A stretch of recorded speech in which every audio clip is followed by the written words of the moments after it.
வெறும் 10 ரூபாயை வச்சு ஆரம்பிக்கப்பட்ட கம்பெனியோட ஒர்த்து இப்போ பில்லியன் டாலர்னு சொன்னால் உன்னால் நம்ப முடியுமா? நம்மளாம் ஃப்ரெண்ட்ஸ்லாம் வெளில போனால் என்ன பண்ணுவோம்? ஊர் கதை உலக கதைன்னு பேசுவோம். அந்த மாதிரி ஒரு 6 ஃப்ரெண்ட்ஸை பற்றின கதை தான் இது.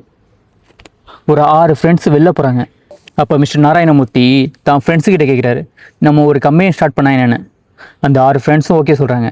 ஒரு கம்பெனியும் ஸ்டார்ட் பண்ணுறாங்க. 1981 மிஸ்டர் நாராயணமூர்த்தி கிட்ட இருந்தது வெறும் 10 ரூபா மட்டும்தான். அந்த 10 ரூபாயை வச்சு இன்ஃபோசிஸ்ன்ற ஒரு கம்பெனியை ஸ்டார்ட் பண்ணுறாரு.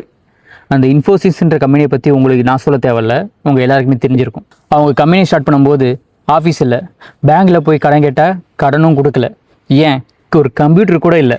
நிறைய ஸ்ட்ரகிள்ஸை ஃபேஸ் பண்ணுறாரு. சேலரி கொடுக்க முடியாமல் எம்ப்ளாயீஸ் எல்லாம் வேலையை விட்டு போகிறாங்க. இருந்தாலும் அவர் கிவ் அப் பண்ணல. கிவ் அப் பண்ணுறது ஈஸி, ஆனால் ஒரு வாய்ப்பு கிடைக்கிறது கஷ்டம். ஒரு வாய்ப்பு உனக்கு கிடச்சின்னு வச்சுங்க, அந்த வாய்ப்பில் உன்னோட முழு முயற்சியும் காட்டு. ஒரு நாள் இல்லாட்டி ஒரு நாள் உன்னால் முன்னேற முடியும். அவரோட முயற்சிக்கு பலனா ஃபாரின் கிளைண்ட்ஸ் கிடைக்க ஆரம்பிக்கிறாங்க. கம்பெனி கொஞ்சம் கொஞ்சமாக டெவலப் ஆக ஆரம்பிக்குது.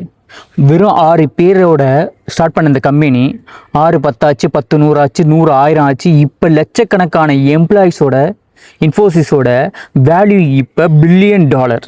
உங்கள் எல்லாத்தையும் ஒன்று சொல்லிக்கிறேன், just start small but think big.